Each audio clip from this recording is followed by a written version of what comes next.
A very good afternoon to all. I'm Dr. Uttara Mohan from IP Digital Media team. I'll be handling the host controls for today's session. We are live at IP India YouTube channel for this webinar.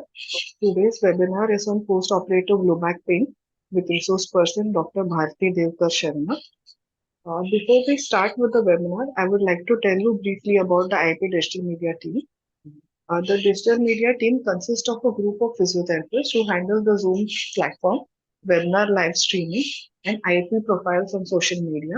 We have profiles on Facebook, Instagram, Twitter, LinkedIn, and YouTube.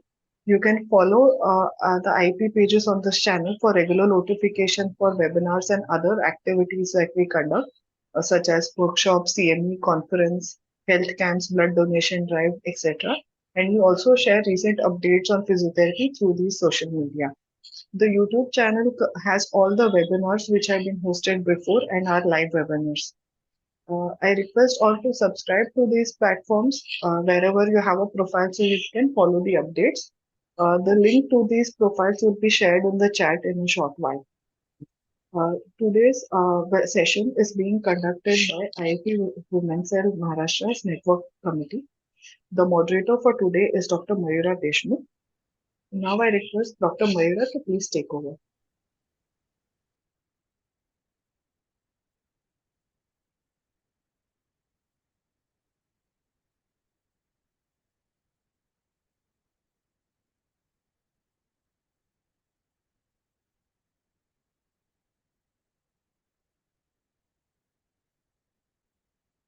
Dr. Mayura, please start your audio.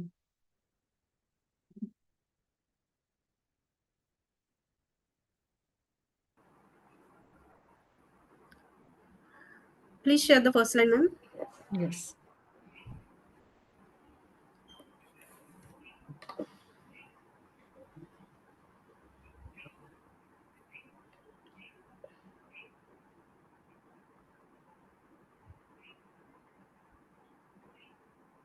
Just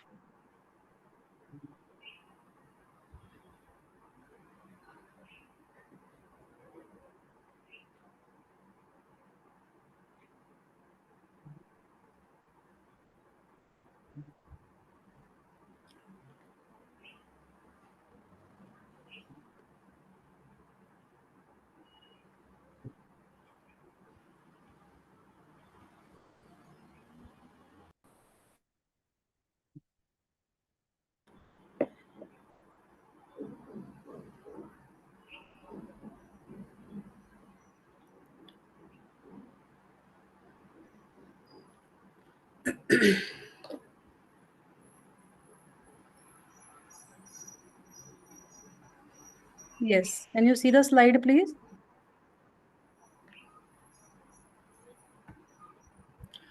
Yes, good afternoon, everyone. I will introduce the networking committee IIPWC Maharashtra State. IIP Women's Cell functions under the guidelines of National Head Dr. Ruchi Vashnay and IIP President Dr. Sanjeev Jha. We have 5 zones in India with head of each. Dr. Pooja Kamble is the West Zone head. The state team of IIPWC Maharashtra includes State Coordinator Dr. Suvarna Ganvir Ma'am, Joint Coordinator Dr. Snehal Patel, and Sub-Coordinators Dr. Uttara Mohan, Dr. Priyanka Kamble, and Dr. Nirali Sanghavi. We have 21 district committees in the state. In Maharashtra, IIP Women's Cell has conducted many low-cost activities like CMEs, workshop, conferences, webinars, public awareness campaigns, health camps, blood donation camps in various districts since 2018. In the year 2019, 2021, 2022, 2023, and 2024, IPWC Maharashtra has received award for the best IP Women's Cell State Team. Today's webinar on post-operative low back pain with resource person Dr. Bharati Pankaj Deokar Sharma is being conducted by IIP Women's Cell Networking Committee, Maharashtra State. The networking committee includes Dr. Mayura Deshmukh, Dr. Mrunmayi Avchat, Dr. Smita Shinde, Dr. Ketki Patni, Dr. Krishma Pandey, Dr. Sakina Dilawar, and Dr. Rutvi Gandhi. I, Dr. Mayura Prashant Deshmukh, will be the moderator for today's webinar. Thank you. Now I will introduce our speaker, Dr. Bharati.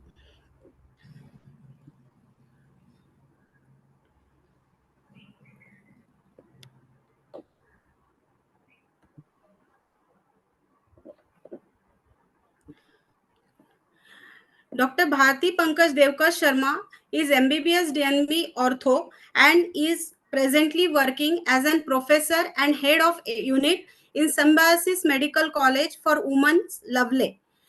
Her achievements in her credits are she is an orthopedic consultant and surgeon in Apollo Clinic Nigdi and Neve Healthcare Polyclinic Rawit.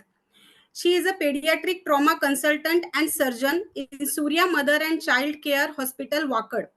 She is a fellow of spine surgery, which is under with the Dr. Rajesh Parasnis. She is a fellow of sports sciences by Apollo Hospital. She is a fellow of advanced course in medical educations. She has number of publications in her credits in various international and national index journals. She is a runner-up in Maharashtra Orthopedic Association's quiz competition for PGs. She has got Best Paper Awards in Orthopedic Conference for 2 consecutive years. She is an instructor for Advanced Trauma Life Supports, which is affiliated to American Heart Association. She is also instructor for Basic Skills for Surgery courses affiliated to Royal College of Surgeons, England, and she is also instructor for the care of critically ill surgical patients, which is also affiliated to Royal College of Surgeons, England. So we have eminent speaker today, and I hand over to you, Dr. Bharati ma'am, for the session. The session is open to you. Thank you, Mayura, for such a beautiful introduction.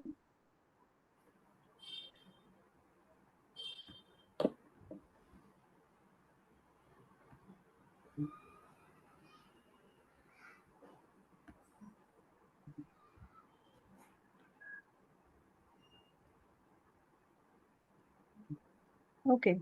Is my PPT visible? Yes, ma'am, it is visible. Should we start? Yes, ma'am. Okay. A very good afternoon to all of you. So our talk today is about post-operative low back pain. I myself am Dr. Bharati Pankaj Devkar Sharma. I'm an orthopedic surgeon working in Symbiosis, like Mayura introduced. So why we need to talk about this? Why is it an important topic? So back pain, because more than 84% of adults have low back pain at some time in their lives. Most of them are self-limited, which is a good point.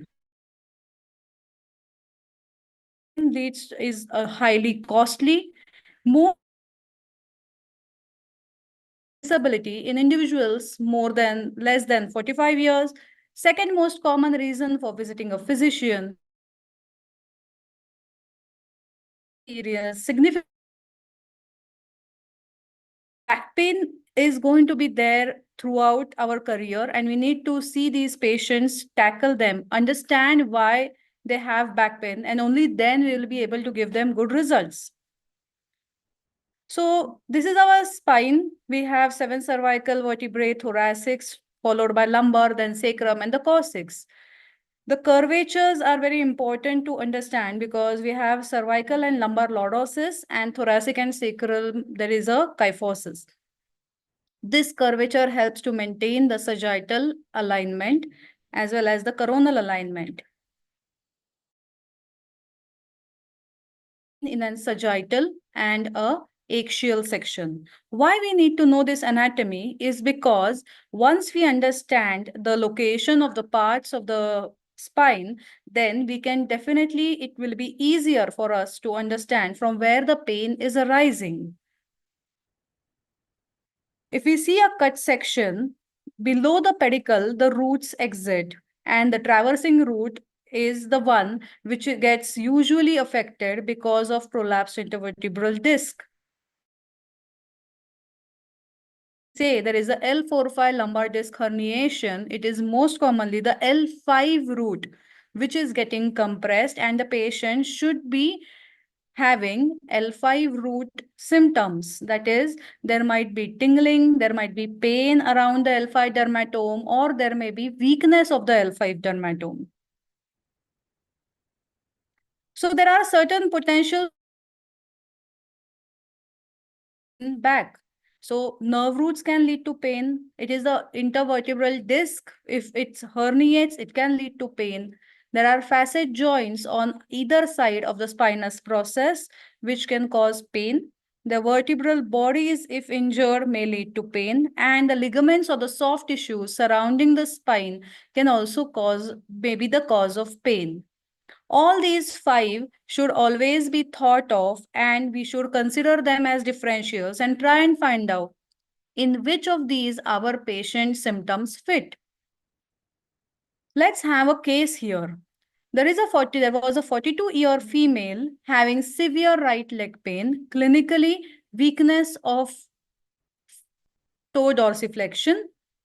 MRI suggested a large L4-5 prolapsed intervertebral disc compressing the L5 right-sided root. Patient underwent surgery, that is L4-5 endoscopic discectomy from right side. Now we will have three scenarios. In first scenario, this patient had no relief in immediate post-op period. In the second scenario, this patient had complete relief. However, the pain recurred after 10 days when the patient strained for passing motion. In the third scenario, the patient had complete pain relief from day 1. However, after 2 months, she had recurrence of the symptoms. Though they were less in intensity, they occurred while stretching the right leg. Let us just remember these cases, and then as we go ahead, you will be able to answer what are the answers when the patient complains like this. This is a case scenario 2, wherein a patient had back pain with bilateral calf pain and a claudication distance of 200 meters. The symptoms had slowly but progressively worsened over the last 1 year. Forward bending worsened the back pain. There was no neurodeficit. In the history, there was a past lumbar spine surgery done 10 years back. A new MRI showed there is a post-operative lumbar spine at the level of L4-5. And in this new MRI, there was L4-5 canal stenosis with flavum hypertrophy compressing bilateral L5 roots with full facets. You usually will be reading these MRIs when you see these reports. So I have particularly mentioned the details.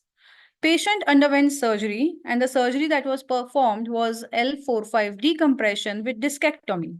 After the surgery, the patient got complete pain relief from the legs. However, the back pain persisted. Let's see what was the cause in our presentation ahead. This is our case scenario 3, which we will be reading. It's 56 obese diabetic female complaining of low back pain and right leg pain for 1 year. The MRI showed there was a L5S1 lytic listhesis with a pseudo bulge. The patient underwent L5S1 decompression with fixation and fusion with a cage. The patient had low back pain, resisted mobilization in the immediate post-op period, and on day 5, the dressing showed serous discharge from the operative site. So what are the differentials for pain in the lower back after spine surgery? These are the 5 important differentials that should always and always should be ruled out when we are assessing a patient of post-spine surgery who complains of back pain. It can be a failed back pain syndrome. It can be epidural fibrosis. The pain might be due to problems following the treatment, or it can be recurrent stenosis after decompression, or inadequate decompression of a nerve root. Let us see one by one in detail. So what is a failed back surgery syndrome? It is also called as post-laminectomy syndrome. It is also called as persistent spinal pain syndrome and also said to be chronic pain after spinal injury. All are synonymous. It may affects many patients, unfortunately, irrespective of the surgical technique and the advances we have in the surgery. Almost 15% of the patients who undergo spine surgery tend to develop a failed back surgery syndrome. Why this occurs? Despite careful diagnosis and successful operations, some patients still experience the pain. This persistent pain or continuation of symptom is called as failed back syndrome, and it can affect the ability to complete daily tasks. The failure is not of the surgery itself. Please remember, the failure is not of the surgery itself, as the goal of the surgery, which was to decompress and stabilization, may have been achieved. However, it is the failure to achieve resolution of symptoms, which we label as failed back surgery syndrome. When can this happen? So the factors for failed back syndrome are the spinal anatomy that was operated was not the only cause of the pain. What this means is the patient may be having symptoms of more than a single level, or the symptoms may not be only due to a herniated disc, but also due to the mobility at the same level or a level above or below. If only one level is tackled or an inadequate surgery is done, then there is a high possibility the patient may develop failed back syndrome. If the diagnosis was correct, however, an inadequate or incomplete surgery was performed, yet the patient may develop failed back syndrome. In case, rarely, but there is a possibility that intraoperative, there is a damage from the surgical procedure itself, which can lead to pain in the post-operative period. So these three causes should be thought of and should be ruled out for before saying what is the cause for failed back syndrome. The treatment will be decided based on what is the cause for this failed back syndrome. So if the surgery was inadequate, it should be completed. A resurgery is required. If there is a damage from the surgical procedure, unfortunately, there is no benefit of doing a resurgery. However, newer advances might be helpful to reduce the pain in the patient. And in the first scenario, if diagnosis is done appropriately, in depth, and the entire problem is treated in the first go by a surgery, then the chances of failed back syndrome will reduce. We have what we call as epidural fibrosis. So fibrosis is a normal way of healing. Whenever a surgery is performed, the tissue which is cut heals by fibrosis. The fibrosis does not have nerves in it, so it usually should be painless. However, if the fibrosis occurs very close to the nerve root, then it can put pressure on the nerve roots and thereby cause pain. So the fibrosis usually will occur around 6 to 12 weeks. So when we see a patient in the post-operative period, these patients usually will be asymptomatic in the initial part. However, the symptoms start reoccurring at the end of 6 to 12 weeks and inhibit their daily activities. It needs to be differentiated that these patients did not have had a good pain relief in the immediate post-op period. If they did not have immediate good relief, then they fall in another category. So who had good relief, but the symptoms recurred around 6 to 12 weeks, might be having epidural fibrosis, which we will come to know by doing an MRI, and then appropriate treatment can be done. To avoid epidural fibrosis in the postoperative period, physiotherapy, mobilization of the patient does help a lot. So problems due to the treatment, is in a decompression surgery, it can take time that the nerve root doesn't heal fast. These patients, when come for the surgery, may be having not only pain and tingling, but also weakness. The pain reduces in the immediate post-op period. However, the numbness and the weakness may take more than months to recover. Usually, the consensus is if a patient improves in the first 3 months, then the prognosis for this patient is good. And the one who does not improve in the first 3 months is unlikely to benefit from the surgery. Recurrent stenosis after decompression. The surgery done for lumbar canal stenosis, prolapsed intervertebral disc, is decompression and SOS discectomy. This decompression involves doing laminectomy. However, after years of laminectomy, the spinal stenosis can come back. That is, the bone can grow back and narrow the spinal canal at the same level or the new level, causing back pain or leg pain. So there is inadequate decompression of the root during surgery.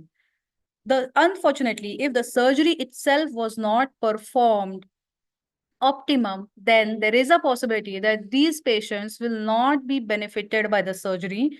They will have the same intensity pain or partially relieved, but still the pain persists in the immediate post-op period.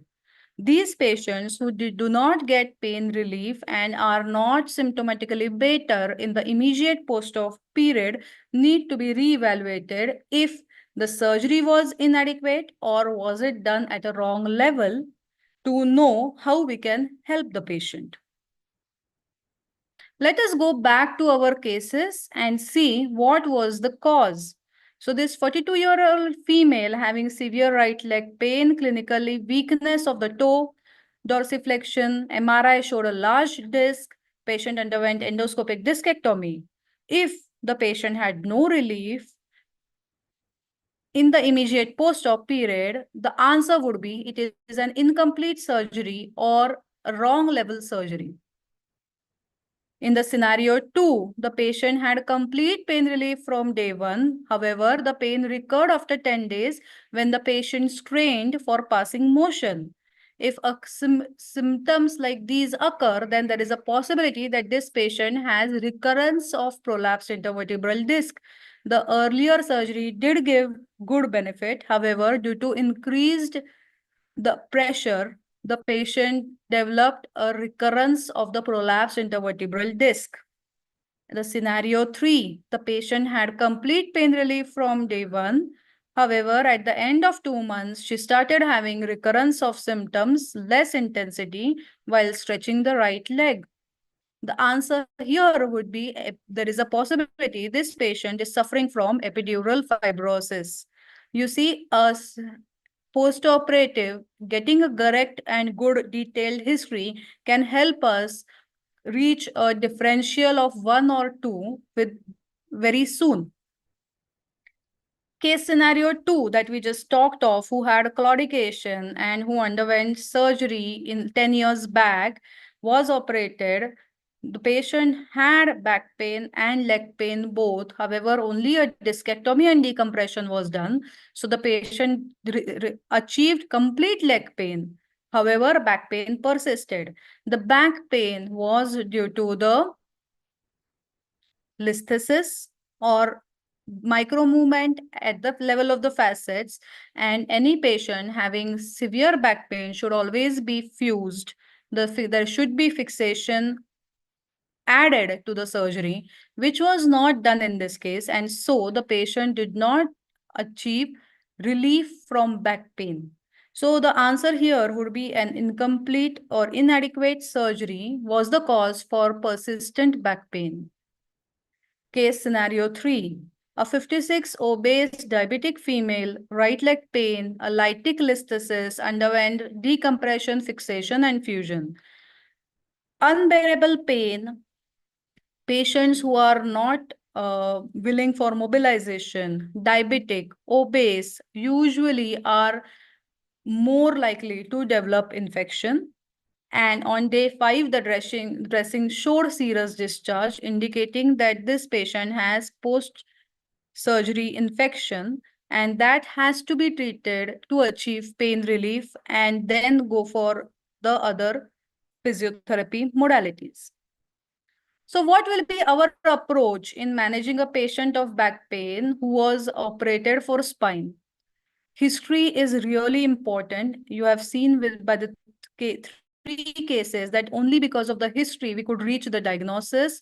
And once you get the diagnosis, it would be very easy for you to plan how to manage the patient afterwards.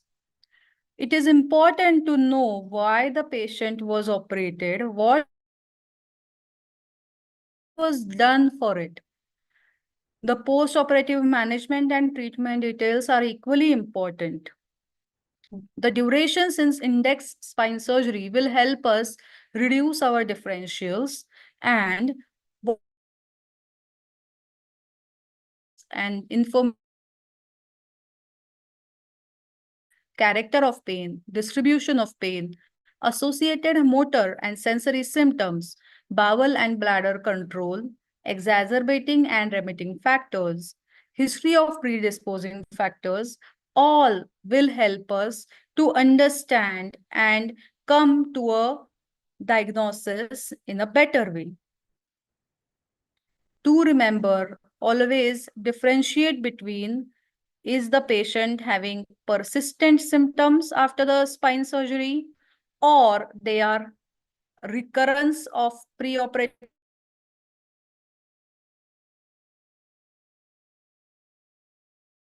the pain arising from the operative site, or is it a referred pain? Because sacroiliac joint, hip, knee, renal, bladder, all are known to cause referred back pain. And there is another entity called as adjacent segment disease, which occurs over years when a patient undergoes a spine surgery. Pain from hip may mimic the pain of lumbar spine. In every spine patient for his hips and movements of the hip and rule out if the pain is arising from the hips. Simple tests like Patrick's sign and heel percussion sign can help us. What are the non-organic signs? This is really important, especially if a patient is coming in the post-operative period with complaints of back pain. Then there is a high possibility that these patients have some personal interest, some motive behind getting these, prolonging their medical leave and extending their rest period. And so they might be giving false history, and the way to find out whether it is real, it's genuine, or the patient is faking, these tests all should be remembered, and we will get an answer whether the patient is lying or being true. If the patient has superficial tenderness, always do a distracted straight rising test. The observation of patient overreacting during the physical examination may be noted. Non-dermatomal distribution of sensory loss, sudden giving way, or jerky movements with motor examination. When there is a presence of multiple Waddell sign, it may suggest a behavioral component to a patient's pain. Some red flags that should always be remembered in any patient complaining of back pain, whether it is in the post-operative period or without surgery, is if the patient's age is more than 55, if there is a history of cancer, if there is unexplained weight loss, failure to improve with conservative management after 4 weeks of treatment, if the patient is having fever, if there are signs and symptoms of immunosuppression, if there is a focal midline tenderness, if there is a bacteremia, indwelling catheter, a history of IV drug use, or bowel and bladder involvement. All these patients should be thoroughly investigated. Which investigations are done? Especially, I'm talking about in the post-operative period after the spine surgery, maybe. So there are lab investigations like CBC, ESR, CRP, which will help us rule out if the patient is having infection. Urine analysis, because that may also be a positive finding. An MRI is extremely helpful to understand and reach a diagnosis. MRI with or without contrast is suggested. A CT scan may be required to know if there is new bone formation. And if suspecting a patient to be having tumor or any other cause, then PET scan is something that we may ask. So the differential diagnosis for low back pain is extremely varied. You can see all the differentials that we have noted here. So lumbar strain, and then all these are related to spine specifically. There is neoplasia, infection, inflammatory, pelvic organ, aortic aneurysm, renal disease, and gastrointestinal diseases. It's really important to differentiate, understand your patient falls in which category. It would be wastage of your time and resources if we are unable to diagnose and we treat only back pain as a symptom. So back pain with leg pain usually occurs if there is radiculopathy, plexopathy, spinal stenosis. A leg pain without low back pain occurs in sciatic neuropathy, femoral neuropathy, peroneal neuropathy, meralgia paresthetica, and peripheral polyneuropathy. Visceral referral pain occurs in pancreatitis, nephrolithiasis, pyelonephritis, abdominal aortic aneurysm, and herpes zoster.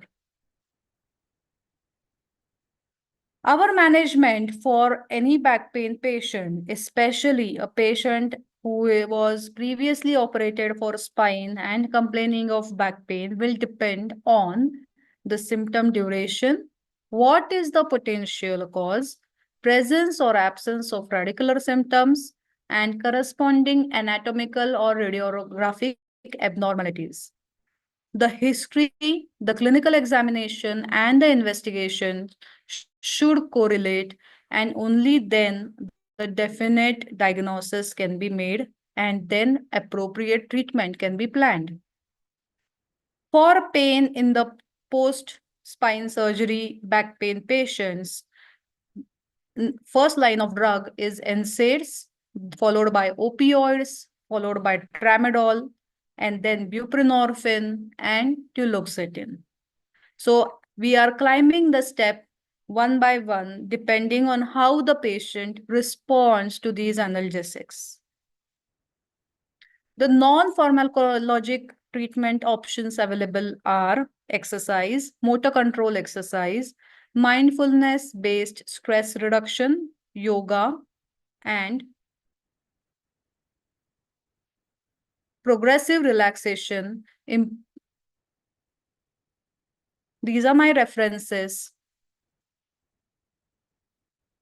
Thank you.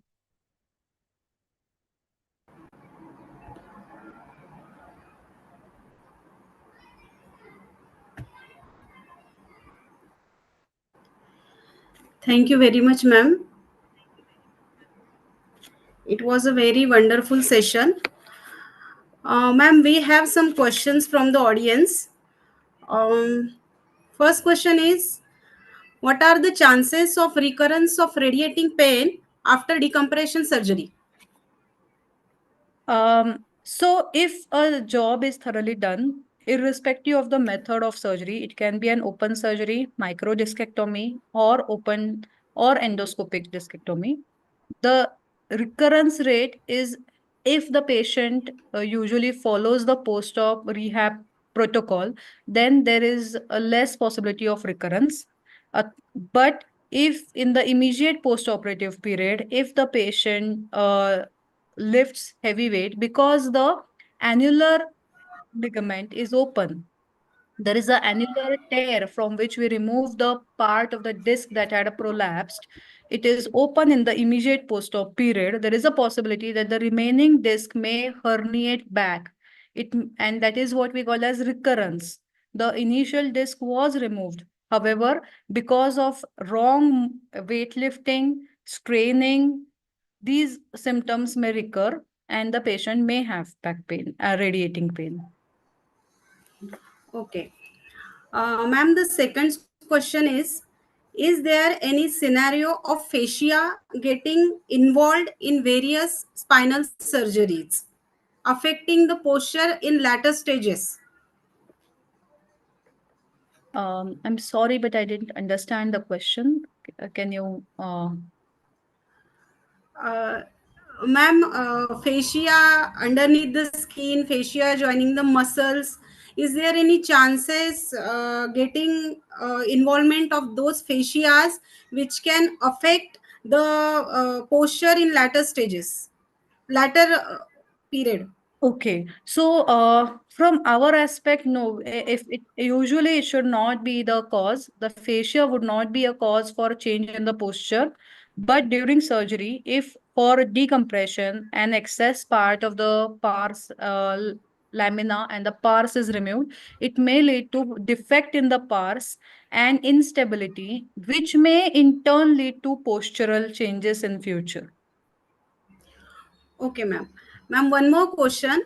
How to differentiate between pain due to deep vein thrombosis and radiculopathy due to compression? Oh, okay. Wonderful question. There is a possibility that the patient may be having both, but let us talk. So, a radicular patient who has radiculopathy will have no pain at rest. The pain will occur only when the patient stands or starts walking. The patient will show with his hand how the pain radiates. It usually starts from the lower back or from one side of the buttock and goes. If it is L5, it will go on the lateral side of the thigh, followed by the posterior calf.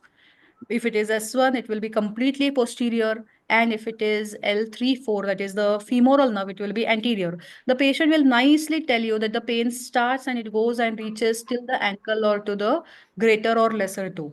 It is on walking, the patient will experience this. As soon as the patient takes rest, patient sits, the patient's pain will be relieved. In DVT, the patient will have pain at rest. Sometimes in the initial formation of DVT, the pain may not be so severe. However, a direct compression of the calf is the test which we usually ask and we check. A dorsiflexion of the ankle will also be painful in these cases. But the DVT pain will not be involving the entire hip, thigh, calf, and the foot. It would be localized to usually the calf. Okay. It was a very wonderful answer, ma'am. We have questions, ma'am, more. Ma'am, do you suggest prehabilitation of spinal surgeries? If yes, for how much period before the surgery? Okay. So there is a group of patients who have listhesis, whom we usually do a planned surgery. We usually ask them to learn the physiotherapy in the form of back simple exercises, especially the core strengthening ones, the tummy tuck-ins and the SI ham stretches, so that they understand how these exercises are to be done. Once we do the surgery, even in the immediate post-op period, they will have slight pain. However, because they know what is the correct way of doing these exercises, they are able to do it in a better way, and that gives them much better relief and a recovery. But if a patient is having a neuro deficit, especially an acute foot drop, or if the patient's pain is so severe that the patient has a list, unable to stand straight, then in that case, it won't be advisable to wait and do any further rehab. So in that case, we do the surgery immediately because the result of the surgery will matter on the duration of the symptoms as well. And Okay, then you ma'am. go for a good physio rehab. Ma'am, our next question from the audience is what the what is the usual protocol for discectomy for rehabilitation? Okay. So it depends on the way the surgeon has operated, whether it is an open surgery or it was done by a micro discectomy or it was an endoscopic discectomy. In endoscopic discectomy, we do not have, or even micro discectomy, we do not have any do's, any don'ts as such. Other than the lifting weights, training, we say that the patient should be mobilized from the day of the surgery within 3 to 4 hours. So purposefully catheterization is not done. The patient is taught to log roll, sit in the bed and ankle toe movements and then made to walk. In on the first day, we usually give them walker because due to pain, they might faint or they may lose balance and develop another injury.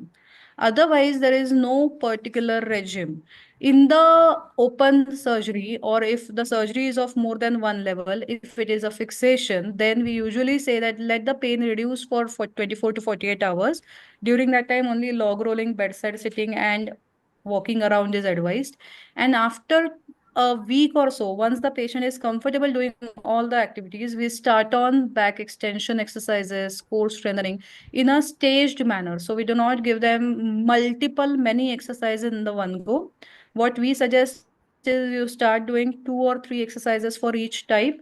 Once you are comfortable, move on to 5, and then you move on to next level.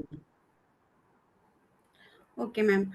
One last question, ma'am. Yeah, sure. Does failed back syndrome can be managed conservatively? If yes, any rehab play a role in that? Uh, Unfortunately, when we label any patient to be having failed back syndrome, more than 50% won't be actually in that category of failed back syndrome. Those patients would be the one who have not done any rehab after the surgery. So when they undergo spine surgery and they have not done any rehab, they will have low back pain, which would be due to muscle weakness, due to the fibrosis, which is not going to give them strength. So once you rule out those patients, then to prevent epidural fibrosis, like I said, in the postoperative period, stretching of the nerve progressively, not too aggressive, but yes, it will give very good results and it may prevent epidural fibrosis, which is something which can reduce the second surgery. Okay. You answered each and every question very well, ma'am. I think our audience get all the answers. One more question is there, ma'am. 2 months post-operative, 12 to 15 discectomy can cause pain in knee. What would be the reason? It is in chat box, ma'am. L2 to L5 discectomy. Yes. Can cause pain. It is, if I'm not wrong, the student is trying to say, Dr. Karishma is saying it is from L2 to L5 discectomy was done, and the patient has a pain in the knee. The cause can be, so usually in our surgical techniques, if we are doing more than 2 level decompression, discectomies cannot be done at all the levels because they will reduce the space and cause reduction in the disc space and cause crowding of the roots and pressure over the roots. So L3, 4 are the roots which supply the knee joint. If the patient was decompressed from lumbar 2 to L5 and no fixation was done due to the reduction in the disc space, there is a possibility that these roots might be under pressure, and so the patient might be having a knee pain. It is a possibility, I'm saying, but every patient needs to be, many patients, if elderly, may be having back pain and knee pain simultaneously because both are degenerative, and the patient needs to be individually assessed whether the patient has osteoarthritis of the knee joint as well, because those symptoms will be evident only when the patient walks for some time. Due to back pain, the patient was not walking for a longer distance, and so they did not notice the knee pain. This is a very common scenario that we come across. I hope that answers Dr. Krishma's question. Yes, ma'am. And I think this is the end of our question answer session. And now we will conclude the session, ma'am. It was very insightful session, but this insightful session can't be concluded without without acknowledging the people who took efforts to make it possible. So first, I would like to take a moment to extend our heartfelt thanks to Dr. Sanjeev Jha sir, President of IIP, Dr. Ruchi Vashne ma'am, IIPWC National Head, and Dr. Pooja Kamle, IIPWC West Zone Head, for granting us the permission to conduct this event. Their willingness to allow us to host this event reflects a great deal of trust and confidence, for which we are sincerely grateful. I extend my deepest gratitude to Dr. Suvarna Ganvir ma'am, State Coordinator, IIPWC Maharashtra State, for her invaluable guidance and support throughout the process. Her expert advices has been instrumental in shaping our approach and achieving our goals. I thank Dr. Snehal Patel ma'am, State Joint Coordinator, for her valuable inputs in the process. I appreciate the support given by Dr. Utharam Mohan ma'am, Dr. Priya Karande, Dr. Nirali Sanghavi, state sub-coordinators, IIPWC Maharashtra State, for their constant supervision in framing and executing the concept of this webinar series.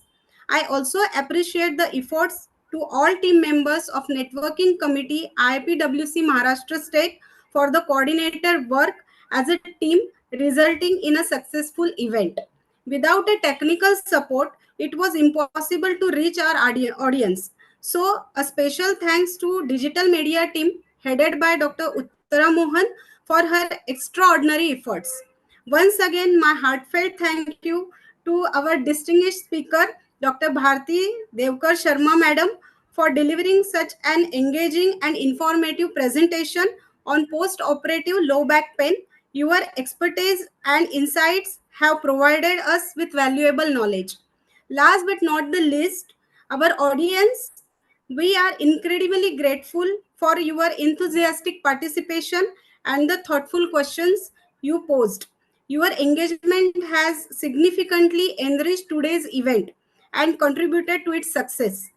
It provides added motivation to come up with more and more learning opportunities in future. Thank you all for your support and involvement. We look forward to see you at our future events and continuing our collaboration. Thank you all and take care. Bye bye. Thank you. Bye bye.